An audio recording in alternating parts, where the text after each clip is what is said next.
ನಮಸ್ಕಾರ ವೀಕ್ಷಕರೇ, ಇಂಡಿಯನ್ ಟಿವಿಗೆ ಸ್ವಾಗತ. ನಾನು ಪವನ್ ದೇಶಪಾಂಡೆ.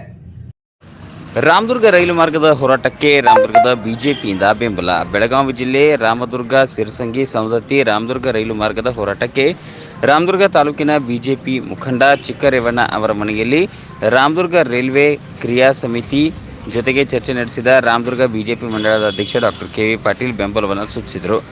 ರಾಮದುರ್ಗದ ರೈಲ್ವೆ ಹೋರಾಟ ಕ್ರಿಯಾ ಸಮಿತಿ ರಾಮದುರ್ಗ ರೈಲು ಮಾರ್ಗ ಹೋರಾಟಕ್ಕೆ ರಾಮದುರ್ಗ ತಾಲೂಕಿನ ಬಿಜೆಪಿ ಮಂಡಳದ ಅಧ್ಯಕ್ಷರಾದ ಡಾಕ್ಟರ್ ಕೆ.ವಿ. ಪಾಟೀಲ್ ಹೋರಾಟ ಸಮಿತಿಯ ಮುಖಂಡರನ್ನ ಭೇಟಿ ನೀಡಿ ಬೆಂಬಲ ಕೋರಿ ಮನವಿಯನ್ನು ಮಾಡಿದರು. ಈ ಒಂದು ಲೋಕಾಪುರ ರೈಲು ನಿಲ್ದಾಣದಿಂದ ನೇರ ಧಾರವಾಡಕ್ಕೆ ರಾಮದುರ್ಗ ಮಾರ್ಗವಾಗಿ ಸಿರಸಂಗಿ ಯಲ್ಲಮ್ಮನ ಸವದತ್ತಿ ಮಾರ್ಗವಾಗಿ ಹೊಸ ರೈಲು ಮಾರ್ಗ ನಿರ್ಮಾಣಕ್ಕೆ ನಮ್ಮ ಸಂಪೂರ್ಣ ಬೆಂಬಲ ಇದೆ ಎಂದು ಡಾಕ್ಟರ್ ಕೆ.ವಿ. ಪಾಟೀಲ್ ಹೇಳಿದರು. ಈ ಸಂದರ್ಭದಲ್ಲಿ doctor KV. Patil, Babanna Hebballi, Eranagouda ಹೊಸಗೌಡರು, Nagappa Sangolli, ಗೈಬು ಜೈನೇಖಾನ್, MD. ನಿಗದಿ, ಶಫಿ ಬೆನ್ನಿ, ಡಿ.ಎಫ್. ಹಾಜಿ, ದಾದಾಪೀರ್ ಕೆರೂರ್, ಎಂ.ಕೆ. ಯಾದವಾಡ್ ಉಪಸ್ಥಿತರಿದ್ದರು. ರಾಮದುರ್ಗ ತಾಲೂಕಿನಲ್ಲಿ ರೈಲ್ವೆ ಕ್ರಿಯಾ ಹೋರಾಟ ಸಮಿತಿಯ ವತಿಯಿಂದ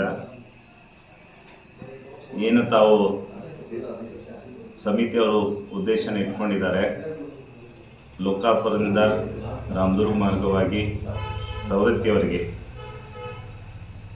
ಧಾರವಾಡ ಈ ಒಂದು ಮಾರ್ಗದ ಮುಖಾಂತರ ರೈಲ್ವೆಯನ್ನು ಲೈನನ್ನು ಹಾಕೋದರ ಮುಖಾಂತರ ಸಾಕಷ್ಟು ನಮ್ಮ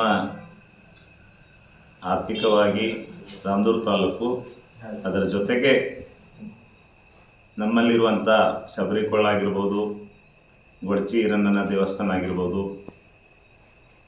ಮತ್ತು ಸವದತ್ತಿಯಲ್ಲಿ ಬರುವಂಥ ಸಿರಸಂಗಿ ಕಾಳಮ್ಮ ದೇವಸ್ಥಾನ ಆಗಿರ್ಬೋದು ಮತ್ತು ರೇಣುಕಾ ಯಲ್ಲಮ್ಮನ ದೇವಸ್ಥಾನ ಆಗಿರ್ಬೋದು, ಸಾಕಷ್ಟು ದೇವಸ್ಥಾನ ಜೊತೆಗೆ ಇತಿಹಾಸ ಪ್ರಸಿದ್ಧವಾದಂಥ ಶಬರಿಕೊಳ್ಳದ ಸ್ಥಳ ಇರುವುದರಿಂದ ಈ ಒಂದು ರೈಲ್ವೆ ಮಾರ್ಗವನ್ನು ಮಾಡೋದರ ಮುಖಾಂತರ ಸಾಕಷ್ಟು ಭಕ್ತಾದಿಗಳು ಮತ್ತು ಪ್ರಯಾಣಿಕರಿಗೆ ಬರುವಂಥ ದಿನದಲ್ಲಿ ಅನುಕೂಲ ಆಗ್ತದೆ.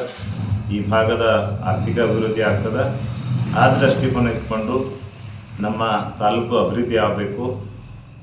ಅದರ ಜೊತೆಗೆ ಈ ಒಂದು ಏನು ಎಲ್ಲ ರೈಲ್ವೆ ಕ್ರಿಯಾ ಸಮಿತಿಯ ಒಂದು ಸಮಿತಿ ಇದೆ, ಇದರಲ್ಲಿ ಯಾವುದು ಪಕ್ಷ ಇಲ್ಲ. ವೈಯಕ್ತಿಕವಾಗಿ ನಾನು ಕೂಡ ಈ ಒಂದು